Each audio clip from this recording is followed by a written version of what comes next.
And without further ado, may I request the chairman of Reliance Industries, Mr. Mukesh Ambani, and the chairman and CEO of BlackRock, Larry Fink, to please join us on stage. Ladies and gentlemen, a big round of applause for the two leaders who join me in a conversation on what it will take to invest in a new era, the trends that will shape our investment choices.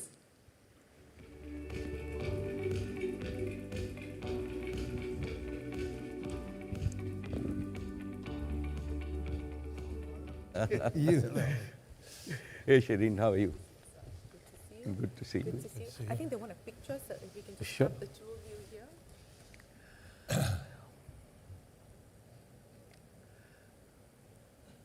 Thank you. Mr. Ambani, Larry Fink, thank you very much, and welcome to a warm, sultry Mumbai from a very cold Davos, Larry Fink, where you were in the throes of conversation with world leaders about the world order or the world disorder. So let's get started with that. We're talking about investing in a new era. What are the changes that you foresee that will shape the investment choices, the investment decisions of leaders like you as we look at this new era? Well, first of all, it's great to be here in Mumbai. It's great to spend time with my partner, Mukesh, and the entire Reliance NGO team. So it's a real honor to be here. Weather is nicer here than it is in Davos, and much nicer than New York, where I had our board meeting last week. So it's good to be here. You know, we talk about a new era to give people a foundational understanding where we are. As an investor, I don't look at any era. I mean, our job is to be having people focus on the real opportunities to invest over a lifetime. There's so much information that confuses people. Media talks about the moment, the velocity of money. And the reality is, for most people, they need to be in a position to grow with each and everyone's country. So when you think about the growth of India, it's not a quarter, it's not a day or a week, it's not a year, it's over a long horizon. And you could say maybe this is the era for India over the next 20, 25 years. But if you use that as a foundational paradigm that we all want to think about, the era of India, forget about the era of investing for a second, but the era of India, the key for us, the key for BlackRock is to compel more people to understand what does that mean, the era of India, and how do you participate in it? What we've learned in the United States, for that segment of the population that had invested with the growth of America, they're far better off than those who just kept all their money in a bank account. Mm-hmm. And so the key is, if you believe in the era of India, forget about the era of India, investment, the era of India, which I believe in, we need to get more people investing alongside the growth of the country. And that's the role of the capital markets, that's the role of what we can be doing together. And to me, whether it's, you want to focus on AI, you want to focus on how we live, how we grow, how we educate ourselves, to me those are subsets of the era of India and the opportunity to be an investor alongside the growth of India. And to me, that's a compelling story. It's not about, about tariffs or President Trump or anything else that's top of mind. We need to be compelling people to think about the horizon of investing over a long period of time, to grow with the great companies of India, to be a part of that and to participate in that. And I'm absolutely convinced, if you believe in that, in the era of India, we need to compel hundreds of millions of Indians to invest alongside the growth of India. And that will actually transform India in so many ways, because as more and more families invest alongside the growth of India, India has less needs for the importation of capital. And I do believe the combination of importation of capital from foreign investors who believe in the era of India, but the fundamental foundation of any country is having the domestic economy being built on the back of retirement savings, on the back of excess savings, to invest alongside of that. Well, thank you very much for those opening remarks. And, the era of India, says Larry Fink, that is certainly going to be one of the headlines that goes out this evening. But if I could ask you to explain to us what excites you the most about India. You referenced the tariffs, and, we've had a deal with the US overnight. President Trump and Prime Minister Modi have signed off on that reciprocal tariff agreement.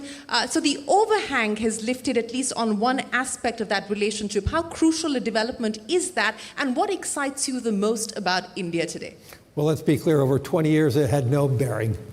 Maybe over the next 6 months or a year it had some significant bearing, but over time, the foundational issues of India, how it's able to leapfrog. I mean, you watch what has, over the last, I would say, since the era of the smartphone.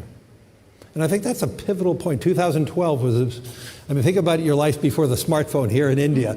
But the beginning of the smartphone, the rollout of 5G, and how that transformed India in so many ways. When you think about how the Modi administration digitized the rupee and how it transformed commerce in India across the board. I am very worried about other countries, even the United States is falling behind.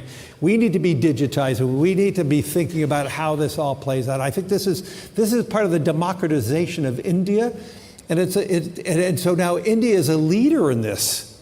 And so I could cite many things that give me optimism, but the fundamental opportunity is the huge intellectualism of India, the transform what technology, whether the technology was created in the US or somewhere else in the world, the dispersion of that technology in India is really what is so inspiring, and the utilization of the new technology for more and more people, and how that transforms commerce, consumption, information, education, all of that is ripe for real solid growth. And I agree that India has, over the next 10 plus years, it's going to grow anywhere from 8 to 12%, probably hovering around 8 to 10.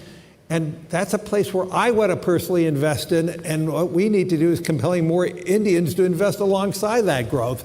Well, we certainly hope that more Indians are going to be investing in that story as well. And speaking of one such Indian, Mr. Ambani, let me talk to you about Larry Fink's phrase of saying that this is the era of India. Now, you've seen India over the last 2 decades transform itself in many, many ways, especially as far as the digitization era is concerned. Specifically, what excites you? What is compelling about the India story today? How have you seen it being transformed? Well, Shireen, before I answer that, let me warmly welcome Larry, and I'm grateful to Larry to again come back to India. It was a conversation that we had in 23, and it just took me 5 minutes to saying, Larry, BlackRock should be back in India. And he said, that's all it took, 5 minutes? Will you partner me? I think it was less. You had a car ride. We had to go to point A and point B, and we accomplished it in a car ride. In terms of, here you are with your full team, and we have launched the business. So thank you for again coming back to India, and India warmly welcomes you and your colleagues, and to all my colleagues from the industry and the financial community, a very warm welcome. And we look forward to working with each and every one of you. As Shireen said, I think that, Larry, there is an old Indian saying that a tree only attracts attention if it bears fruit. And today, in this new era, as you described it, India and the tree of the Indian economy is bearing fruit with great visibility, with sustainability and abundance. As everybody said, right, we are confident, like we are the largest growing fast economic growth in the world. 8 to 10% is possible and doable, and I think that sustained double digit is not ruled out. So that gives us and that is why we are, after a long time, attracting all this attention. And this has happened primarily because I think that the last 10, 15 years, right, we had two successive periods. We had 10 years of Manmohan Singh, where we focused on growth.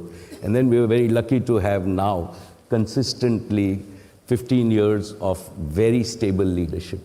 So stable economic leadership defines a country. And I think that we have to be thankful to Prime Minister Modi for giving us this stability now for like going in, by 2029, it'll be 15 years. Yeah.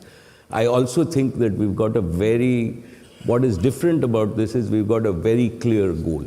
A goal in terms of saying we have to be developed, Viksit Bharat by 2047, which every Indian aspires to and has started believing in. Second, we've executed at scale, right? While as Indians, we like to criticize ourselves, and we are not, and it's a good thing in a democratic mindset, but if you see, we've built more roads in the last 15 years than any other, like multiple times than any other country, including the United States at its peak.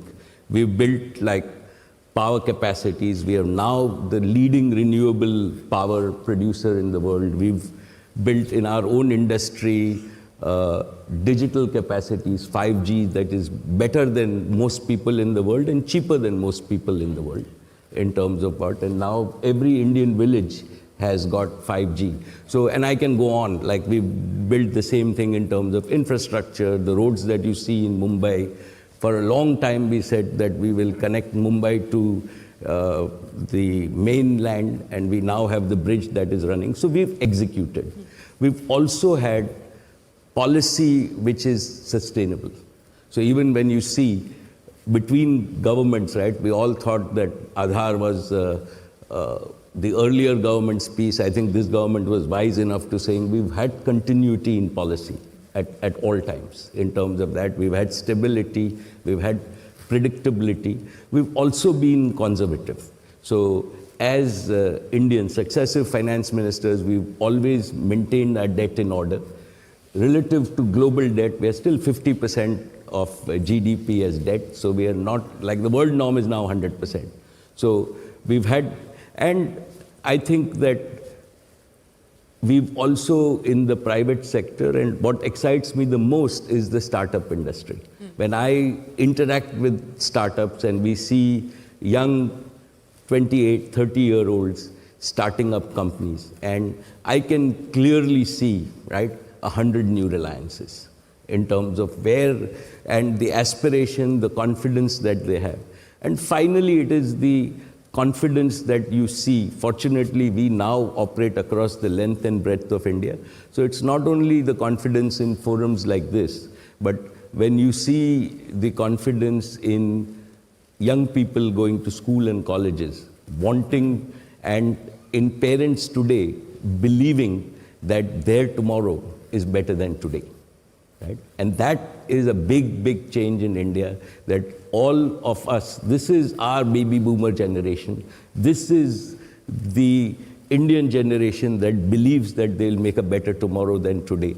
And that's the confidence that we see as a result of all of this. And I don't want to rule out, like when everybody, we've also had, right, at least I think a sustained 15, 20 years of great law and order, right? And that is a prerequisite to continuous economic growth, social harmony.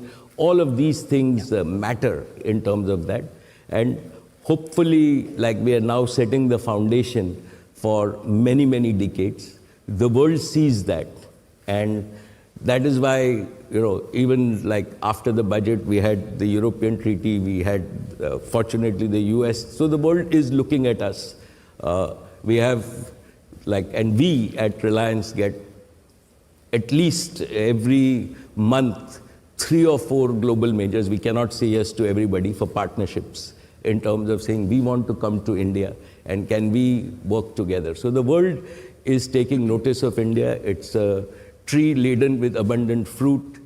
And I've always believed that for profit and for prosperity, nobody needs an invitation. And that is why we are attracting all the people. And I think this is very, very sustainable over the coming decades. Like, sustainable for the coming decades, and 100 more Reliances, in your words, from the startup ecosystem. If that is, comes true and that bears fruit, it'll be a very, very different economy, as you point out, Mr. Ambani. But, I want to understand from you, since we're talking about BlackRock, we're talking about the opportunity for India's financial sector. A lot of people are asking, is the ambition and the aspiration to disrupt this business just as you did with telecom, Mr. Ambani? well, our ambition and aspiration starts with, what I admire about Larry. Right? And Larry is not only, right, the result-oriented CEO of a US top global multinational, right? But I think that he has a very compassionate and passionate heart. Right? When he told me that, look, like at the end of the day, purpose of BlackRock is not to just make short-term results or not even to make returns, right, for my investors and my shareholders. Right? If I cannot put this money to work, first for the betterment of society, and as a byproduct, I give my investors and shareholders returns, then I would have done my job. And that is the Reliance philosophy too. We've always believed that at our minds match. And the purpose of BlackRock, right? And I think that disruption is fashionable, but the opportunity that we see is that Indians have really been savers, right? Right from, if you look at our history, we have saved consistently over the last 5-6 decades. Right. What has happened is that some of this saving has not been productive. If you see just the last year, right, we as India imported $60 billion worth of gold, and we imported $10 to $15 billion worth of silver. And all of this not for industrial use, but really for domestic savings in terms of... Now, this is unproductive. If we can actually convince the Indian saver that if one invests in the capital markets in a safe, transparent, and consistent way, there are returns. And these returns, we heard from all the three panelists, compound. And for us at BlackRock, the opportunity is to encourage Indians to save, but to make sure that we give them the options to convert those savings into earnings and hopefully compound their earnings so that they not only work for themselves, but they also work for the Indian economy. And that propels the Indian economy to grow in terms of what we want to do. And then we all grow together. So yes, if you call that disruption, we will use technology, distribution to achieve that for every Indian household, for every Indian small business and large businesses. That's our objective. So from the foundation and the beginnings of BlackRock, we never focused on targets of growth, ever. And yet, our focus has been relentlessly on the client, whether it's a client who's awarding us 100 rupees or a sovereign wealth fund who is awarding us tens of billions of dollars. If you are working on behalf of each and every client, and you're serving that client over a long horizon with good advice, with maybe a degree of safety, and importantly, just confidence building about the opportunities of compounding over a long period of time. Through the utilization of technology to intersect more often, more frequently, to have deeper, broader relationship with your clients. That's how disruption occurs. But disruption does not occur because you set a target. The target is making sure you're living with purpose every day with each and every client. And if you can achieve that with consistency day after day, clients will reward you with more share of their wallet. And so to me, it's just it's a process. It's a process you have to earn every day, live every day. And if you do that properly and you embedded that in the culture of the firm, we could be disruptive, but you can't be otherwise. Yes, we can't be otherwise. You need to have the alignment of values, and then, of course, everything else builds on top of that. But, Mr. Ambani, let me come back to you on the investing in India's growth opportunity and this new era that we're speaking about, and the role of making strategic choices today, which will require patient capital. And I want to understand from your perspective what it will take actually to build patiently with patient capital over the next 2 decades. Well, I think that the Indian opportunity, as we stand at about $4.5 trillion of GDP in a $110 trillion world. Right? I see us outgrowing the world and finding our right place. So I am one of those believers who think that this 4.5 in a 20, 30-year period, right, will outgrow the rest of the world, and we will hit $25, $30 trillion. It's going to be 30 years from now, but as we do that, the India opportunity is a 10, 20, 30-year opportunity. And when you think about solving India's energy problems, I am a believer that in the next decade, India will not import 80% of its energy. We have a path, and God willing, with technological breakthroughs, we will be reasonably self-sufficient in energy. Investments in such energy sectors which make us self-sufficient are 20, 30-year time horizons. Investments in physical infrastructure that we still need. We have the opportunity to build with today's technology the physical infrastructure for 1.4 billion people. We've done a lot, but there's a lot more to do. These are also 20, 30-year opportunities. Technological infrastructure, we are not going to be behind the world in terms of building country-scale intelligence infrastructure so that every village has intelligence available to them. And this also is a 20, 30-year opportunity. Each one of this is hundreds of billions of dollars of investment. And within that, while the benefits are there, right, they're long-term, sustainable, compoundable opportunities, and that requires sustainable capital, which comes both from within and outside. And to my mind, India is attracting, we ourselves, our own experience in most of our industries is that it is not capital which is a problem. It is opportunities and execution, right? And the ability to give an overall transparent framework to both the consumers and the investors, which is the opportunity. It's not going to be limited by patient capital.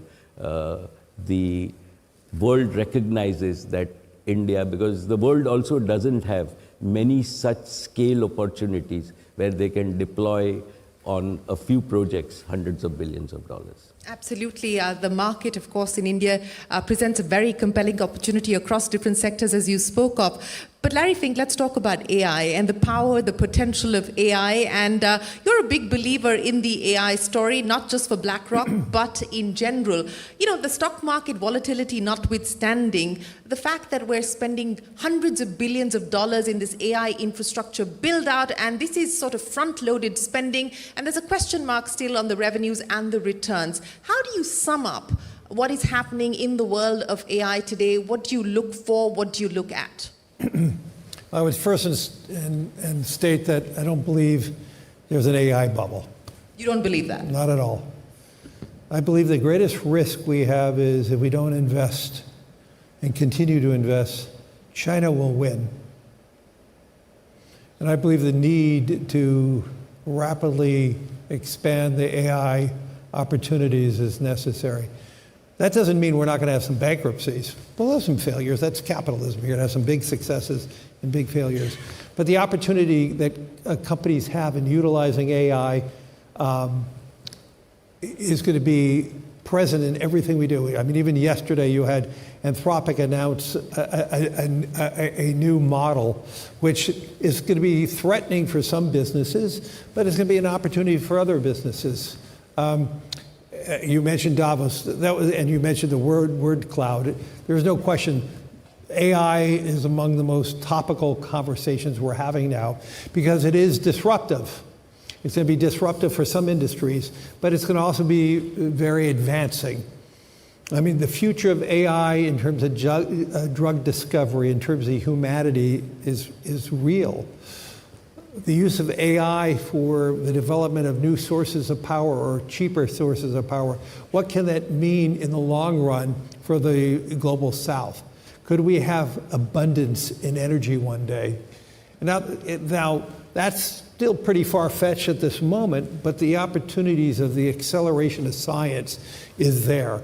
Rob Goldstein talked about, having the ability to use AI to learn everything about one subject in minutes now.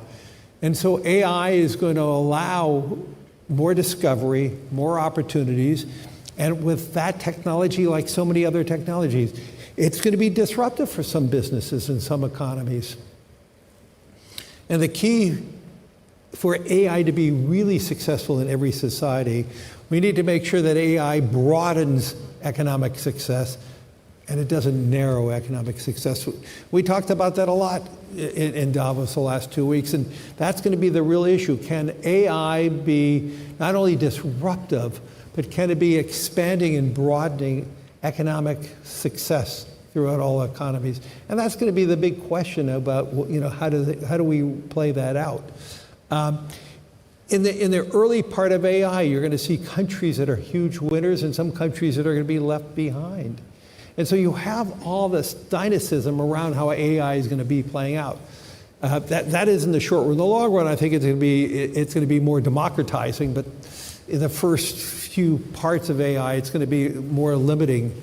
And so we look at AI as a huge opportunity.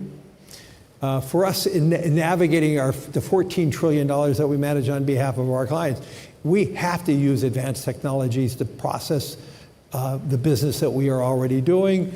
And the same thing for all the other major companies. Through AI, you have better understanding of your clients, better understanding of your inventory controls. You have so many advantages by the application of AI and technology. And that is, in the long run, to be very powerful. In so many of the developed economies, we have excessive deficits. It's a conversation that was not talked about in Davos, about the excessive deficits, which is a substantial problem for many of the developed economies, including the United States. Can AI increase productivity? And if so, can we increase GDP with a diminishing population? That's going to be the question that Korea is going to be asking, and Japan's going to be asking, and Italy. Can you have a growing economy? Can you have a broadening of economic success with fewer people, with the utilization of AI and robotics? I believe the answer is going to be profoundly yes. But it also means countries that have very rapid growing populations, that's going to be a bigger question. And I think India is at the nexus of it, large base population, but the one thing that I've noticed, India is more accepting of technologies than many of the developed countries. India is more accepting of related to change than most developed economies. And so because of the large scale population, AI is going to create jobs and disrupt jobs, but for those economies that are willing to accept change and rapidly deploy that change in a positive way. And I think about India, the way it rapidly transformed its economy with the digitization of the rupee. I mean, to me, that was a wonder to watch. And so to me, AI is going to be a powerful growth engine in the world, but we need to make sure it's a growth engine for more. You're absolutely right. And, to your point about India surprising on the digitization front, this was a surprising fact for me as well. The Binance CEO in Davos telling me that India is the #1 adopter of blockchain technology. And that's something that I was not aware of. But Mr. Ambani, since we're talking about AI and we're talking about technology, to Larry Fink's point, how do we leverage all of this to create shared wealth creation? Well, I think that I'm a believer, have been a believer that we have to embrace technology. We cannot run away from it. And AI is real, right? From an India point of view, it is hugely advantageous. If we think about 200 million children in our schools, and if we now think about connectivity to all our schools, and we give ourselves a goal that in 1 decade, right, with a fraction of the total GDP that others spend on education, we can deliver to each of these 200 million kids, including in the remotest village, quality education, right? I think without AI, this problem, we could not have dreamt about solving it, and we will. We are also participating in this opportunity. This is a solvable problem. You take healthcare and saying India is a large economy, 1.4 billion people, but without any social security, without any organized health safety net, right, as yet relative to all the other countries. Can we deliver? Everybody, like the large economies, spend 8, 10, 12% of their GDP on delivering healthcare to their citizens. Large amount of it is wasted in terms of what, and everybody recognizes this. Can we in India take care of all our 1.4 billion people with a digital physical health system at a fraction of global costs? Answer is cannot do it without AI. Security. Again, critical for our safety for all our 1.4 billion people. If you use AI, right, and complement it with your law enforcement policies, possible to do. Simple taxation, right? We can now have the ability to have for each citizen, each company, the transactional transparency. So your tax paying becomes as simple as when you stay in a hotel and you have an electronic system, you can see all your transactions both ways and there are no disputes. And it becomes a much predictable, enforceable society. Can it? So that's AI. And we shouldn't get scared of AI. It's exactly like when the Industrial Revolution came, right? Humanity moved forward. Productivity moved forward. We moved from 0.3% growth for many, many decades or many centuries to 3% growth overall, right? And at that time, if you go back 200 years and if you ask people that can people travel 2,000 kilometers a day, right? We would say not possible. Today, all of us, not two, with flying, we can travel 30,000 kilometers a day. And I think we're just at the beginning of that age.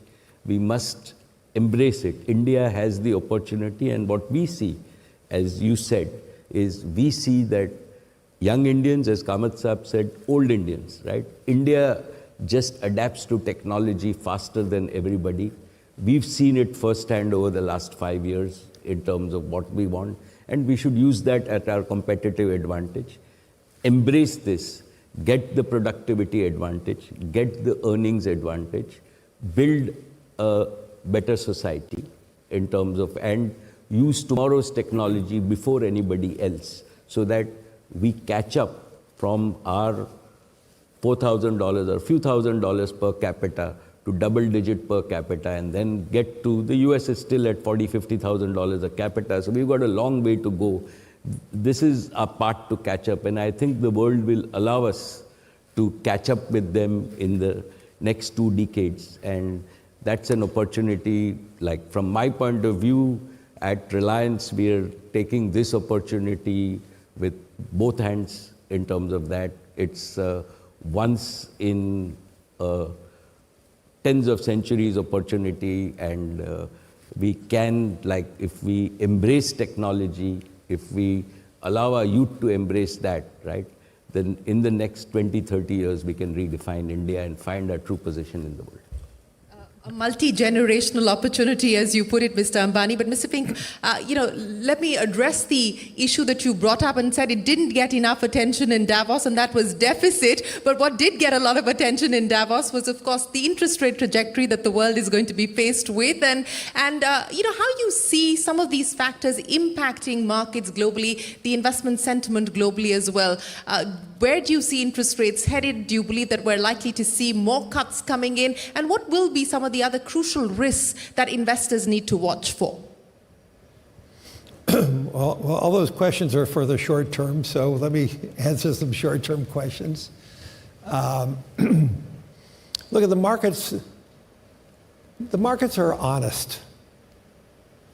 I mean, any single day the markets may miscalculate something, but over time markets is a great mirror of what's really going on.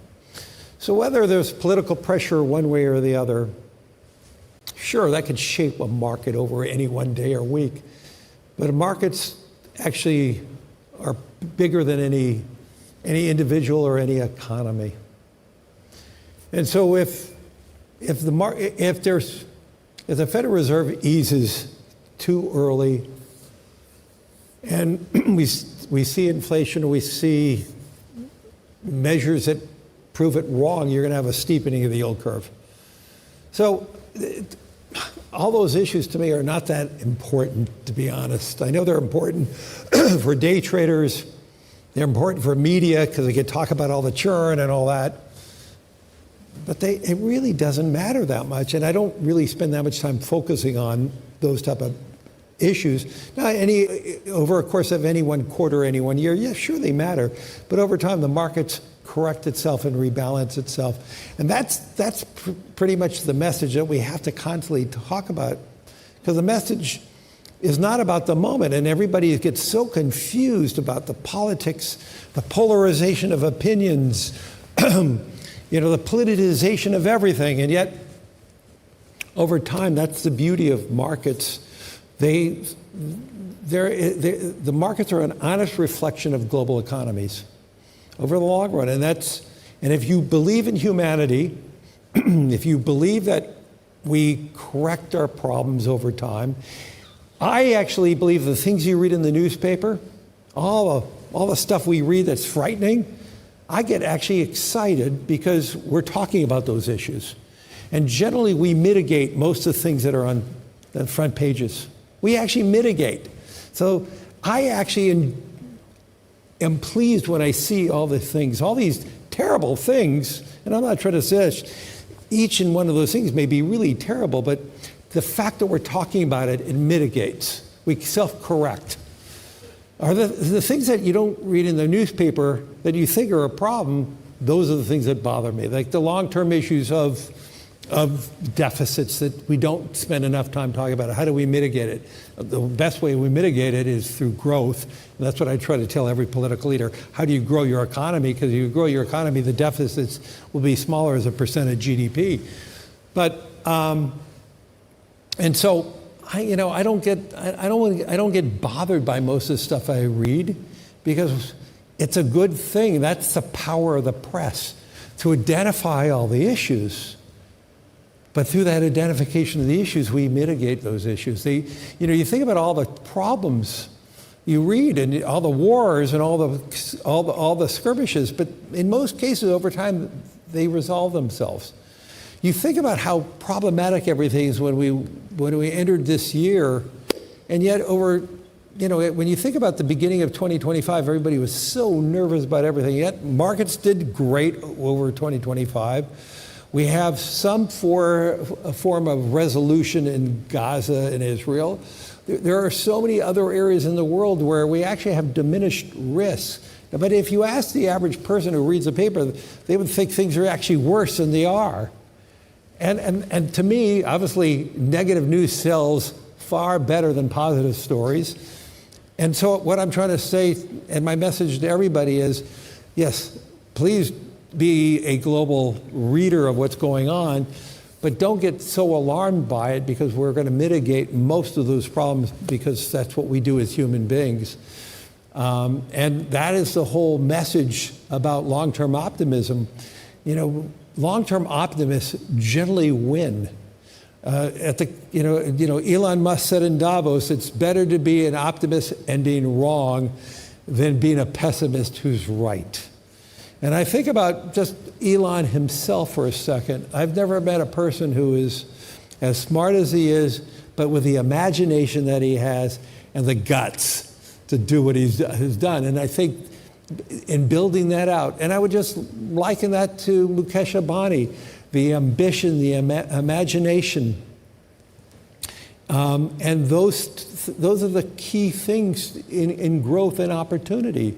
And to me, this is what we all want to be a part of. We want to invest with the people who have ambition, who have the guts to do things that break the mold, that